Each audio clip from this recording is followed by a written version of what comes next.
Hello student, Shrimati Maurya देवी तापड़िया कन्या महाविद्यालय के इस यूट्यूब चैनल पर आप सभी का फिर से स्वागत है। आज का जो अपना टॉपिक है वो है लाइन इंटीग्रल। आज के वीडियो में अपन लाइन इंटीग्रल के बारे में डिस्कस करेंगे, रेखा समाकलन। ठीक है, प्रीवियस वीडियो में अपन ने इंटीग्रेशन के लिए डिस्कशन किया था कि इंटीग्रेशन जो होता है वो किस तरह से डिफाइन होता है, इंटीग्रेशन के लिए अपन किस किस तरह से उनको अप्लाई कर सकते हैं, और अगर अपनी कोई भी अगर कहे कि अवकल समीकरण गिवन होती है तो उसको अपन इंटीग्रेशन की हेल्प से किस तरह से सॉल्व कर सकते हैं, ये अपन सारी चीज़ें प्रीवियस वीडियोज़ के अंदर सॉल्व कर चुके हैं। अब जो है वो अपन यहाँ पे लाइन इंटीग्रेशन की बात करेंगे, रेखा समाकलन की बात करेंगे। ठीक है, किसी लाइन के अनुदिश अगर अपना समाकलन करना हो, रेखा समाकलन करना हो, तो वो अपना किस तरह से यहाँ पे डिफाइन हो सकता है। ठीक है, तो देखिए लाइन इंटीग्रल के लिए सबसे पहले अपन देखेंगे कि इसको दर्शाते कैसे हैं। तो लाइन इंटीग्रल को दर्शाने के लिए सिंपल सा, अगर अपना कोई फलन है, किसका फंक्शन है, आर का फंक्शन है, ये अपन ने कोई फलन डिफाइन किया है और इसके अनुदिश आप अवकल इकाई सदिश देखते हैं, अवकल इकाई सदिश। ठीक है, वो मेरा क्या रहता है, D R vector upon D S होता है। ठीक है, अवकल इकाई सदिश जिसको अपन बोलते हैं, यहाँ पे अवकल इकाई सदिश बोला जाता है D R vector upon D S को। तो अपन किसी भी जो लाइन लेके चले, मान लो उस लाइन को अगर अपन सी से डिनोट करते हैं तो एफ वेक्टर है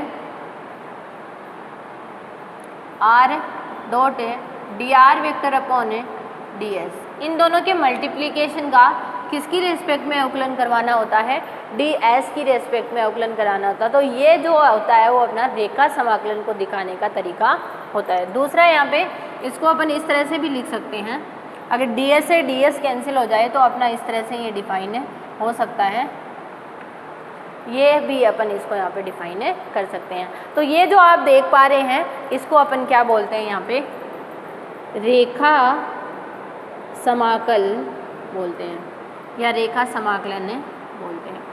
क्लियर है मेरी बात अच्छे से? तो ये जो होता है वो रेखा समाकलन इस तरह से अपना यहाँ पे डिफाइन हो जाता है। अब देखिए अपन ने यहाँ पे आर वेक्टर जो होता है वो अपना कितना डिफाइन होता है, नॉर्मली अगर अपन 2 डायमेंशन की बात करें तो एक्स आई केप प्लस है वाई जे केप जो होता है वो अपना आर वेक्टर डिफाइन होता है। तो अगर अपन डी आर वेक्टर डिफाइन करेंगे तो वो क्या हो जाएगा, D X I cap plus है डी वाई जे केप। ठीक है, आप इस चीज़ को यहाँ पे ध्यान रखिएगा क्योंकि ये सारी चीज़ें जो है वो अपन आगे यहाँ पे यूज़ करेंगे जब अपन एग्जाम्पल्स को सॉल्व करेंगे। अब अपन इसको एग्जाम्पल की हेल्प से समझ लेते हैं कि किस तरह से कोई भी लाइन इंटीग्रल जो होता है वो अपना डिफाइन हो सकता है, या अपन उसको फाइंड आउट कर सकते हैं। तो देखिए अपने पास में एक कर्व गिवन है जिसके अनुदिश अपने को यहाँ पे समाकलन जो है वो ज्ञात करना है। दो बिंदु ये रखे, यानी 2 बिंदु मतलब एक लाइन ही हो गया कहने का मतलब। तो ठीक है, तो देखिए अपने पास जो गिवन है, पहले एफ वेक्टर को मैं यहाँ पे लिख लेती हूँ। एग्जाम्पल में अपना एफ वेक्टर गिवन है, कैपिटल एफ है, एक्स स्क्वायर प्लस है Y square I cap plus x Y J cap. ये जो है ये अपना क्या गिवन है, एफ वेक्टर यहाँ पर गिवन है। ठीक है, अब देखिए अपने को यहाँ पे फाइंड आउट करना है कौन से कर्व के अनुदिश, कर्व गिवन है y is equals to x square और बिंदु गिवन है 0 0 से 39 तक। ठीक है, अब आप यहाँ पर समझ पा रहे होंगे कि जो मेरी x की लिमिट है वो तो 0 से 3 चेंज हो रही है, y की लिमिट है वो 0 से 9 चेंज हो रही है। अब अगर जब अपन इसको यहाँ पे पुट करेंगे, सबसे पहले तो अपने को इसके अंदर देखना है, अपने को यहाँ पे फाइंड आउट क्या करना है, फाइंड आउट यहाँ पर रेखा समाकलन करना है इस कर्व के अनुदिश। ठीक है, क्लियर है? पहले अच्छे से इस चीज़ को आप ध्यान दे लीजिएगा कि अपने को इस कर्व के अनुदिश जो होता है वो यहाँ पर समाकलन फाइंड आउट करना है। ठीक है, इन बिंदुओं के सापेक्ष। ठीक है, तो देखिए एफ वेक्टर है डॉट है डी आर वेक्टर, यही डिफाइन करेंगे अपन। एफ वेक्टर डॉट है डी आर वेक्टर जो है वो अपन इसको यहाँ पर डिफाइन करेंगे।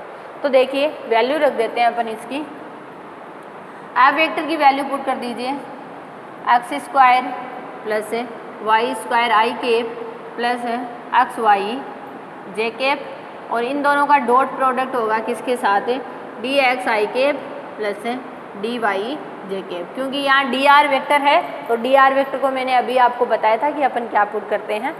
तो जब अपन इसका करवाते हैं तो अपने पास क्या आएगा, x square plus Y square के साथ D x plus x y के साथ डी वाई।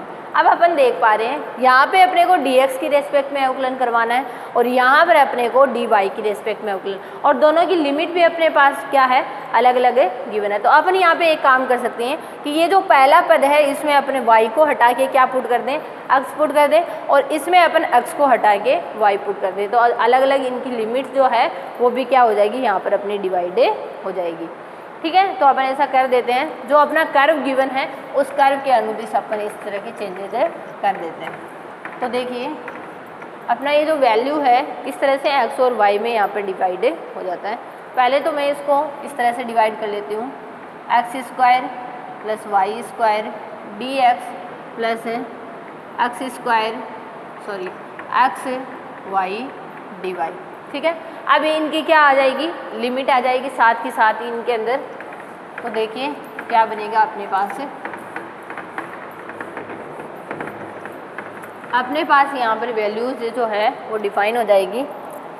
देखिए अपना कर्व क्या था, y equals to x square, तो यहाँ पर आपको y दिख रहा है तो y की जगह आप क्या पुट कर दो, x, और x की लिमिट कहाँ से कहाँ थी, 0 से 3 थी, तो ये पुट कर दिया एक्स स्क्वायर प्लस, अब यहाँ पर कितना हो जाएगा, x की पावर 4 हो जाएगा, y क्या है एक्स स्क्वायर, तो y का स्क्वायर क्या हो जाएगा, x की पावर 4, और बाहर क्या है dx प्लस इसकी जो लिमिट है वो 0 से 9 डिफाइन हो जाएगी। अब x की जगह आप यहाँ पर क्या पुट करेंगे, x की जगह y की पावर हाफ यहाँ पे पुट करेंगे, और y की पावर हाफ और y कितना हो जाएगा, y की पावर 3/2 dy जो है वो इस तरह से यहाँ पर आ जाएगा। अब अपने को सिंपल इनका इंटीग्रेशन करना है और इनके अंदर लिमिट पुट करनी है, तो कर देते हैं। पहला जो है X square x cube upon 3 plus x की पावर 5 अपॉन 5, ठीक है, 0 से 3 लिमिट प्लस इसके अंदर, और यहाँ आएगा 5/2, तो y की पावर तो हो जाएगी 5/2, और यहाँ पर 2 और यहाँ पर 5 उल्टा हो जाएगा, सॉरी यहाँ पे 5 और यहाँ पर 2, 0 से 9 जो है वो इसकी क्या आ जाएगी, लिमिटें पुट कर देते हैं। अब इनको सॉल्व कर लेते हैं और सॉल्व करके अपन आंसर को फाइंड आउट कर लेते हैं। अब अपन लिमिट अप्लाई करेंगे तो एक लिमिट तो इनकी 0 है, तो माइनस वाली जो वैल्यू होगी वो तो अपनी क्या आ जाएगी, यहाँ पर 0 बन जाएगी। ठीक है, बाकी जो है इनको अपन यहाँ पे सरल कर लेते हैं। अपन किसकी वैल्यू निकाल लेते हैं, F vector upon D R vector with respect to C. ठीक है, इसी की वैल्यू अपने चल रही थी, तो देखिए 3 पुट कर दीजिए, तो यहाँ पर है 3 की पावर 3 अपॉन 3, यही है 3 की पावर 3 अपॉन 3, और यहाँ पर है 3 की पावर 5 अपॉन 5, ये हो गया प्लस, यहाँ पर 2/5 है, और y यानी 9 पुट करना है, 9 होता है 3 का स्क्वायर। ठीक है, तो यहाँ पे लिख देंगे 3 की पावर 5। ठीक है, क्योंकि स्क्वायर से ये जो 2 है ये अपना कैंसिल आउट हो जाएगा, तो अपने पास ये वैल्यू बचेगी। अब देखिए इससे तो ये एक पावर कैंसिल होगी तो 2 पावर बची, तो यहाँ आ गया 9, और ये जो 3 की पावर 5 है ये कितना होता है, 243 अपना होता है, तो 243 अपॉन 5, ठीक है, प्लस 2/5 इंटू 243, यही आएगा अपना। बस इनको अपन क्या कर लेते हैं, ऐड कर लेते हैं, तो अपने जो आंसर होगा वो यहाँ पर आ जाएगा। तो एडिशन कर देते हैं अपन। एडिशन यहाँ पर जो 5 है वो आ गया अपना एलसीएम, तो यहाँ अंदर बच गया 45 प्लस 243 प्लस 2 इंटू 243, तो ये कितना हो जाएगा 486। ठीक है, इनको ऐड कर लेते हैं, तो इनको ऐड करने पर 5 और 3 8, 8 और 6 4, तो यहाँ पर आएगा 774, ये पूरा आएगा 774/2। ठीक है, और ये क्या आ जाएगा अपना यहाँ पर इस कर्व के अनुदिश ये जो अपना रेखा समाकल है उसकी इक्वेशन यहाँ पर है, यानी उसका मान जो है वो यहाँ पर इस तरह से फाइंड आउट हो जाएगा। ठीक है, तो रेखा समाकल का यूज सबसे पहले तो अपने को जो कर्व गिवन है उस कर्व को देखना है। उस कर्व में अपने को कौन कौन से कोफिशिएंट्स की वैल्यू दे रखी है, कौन कौन से वेरिएबल्स की वैल्यू दे रखी है, उनके अकॉर्डिंग अपने को इनको क्या करना था, सेपरेट करना था। और सेपरेट करके इनका अपन ने क्या करवा दिया, यहाँ पर इंटीग्रेशन करवा दिया। और इंटीग्रेशन करवाने के बाद इसमें अपन ने लिमिट पुट करके इस तरह से इसको सॉल्व कर लिया। ठीक है, तो ये अपना मेथड रहता है यहाँ पर लाइन इंटीग्रल को सॉल्व करने का। तो लाइन इंटीग्रल जो है बहुत ही इजी तरीके से अपन किसी भी कर्व के लिए फाइंड आउट कर सकते हैं। सिर्फ अपने को कर्व की इक्वेशन को, जो भी वेरिएबल्स अपने पास गिवन होते हैं उन वेरिएबल्स को अलग अलग फॉर्म में चेंज करना है। अक्स की फॉर्म में गिवन है तो उसको वाई की फॉर्म में कैसे कन्वर्ट करना है, या अगर अपने को वाई की वैल्यू चाहिए तो अपन एक्स की वैल्यू कैसे फाइंड आउट करते हैं, तो एक्स की फॉर्म में, वाई की फॉर्म में, ये सारी चीज़ें जब अपन इजीली यहाँ पर फाइंड आउट कर सकते हैं तो अपना यहाँ पे लाइन इंटीग्रल सॉल्व इजीली हो सकता है। तो लाइन इंटीग्रल का जो सिंबल है वो अपने को नॉर्मली ध्यान रखना है। इस तरह से यहाँ पर इसको दिखाते हैं।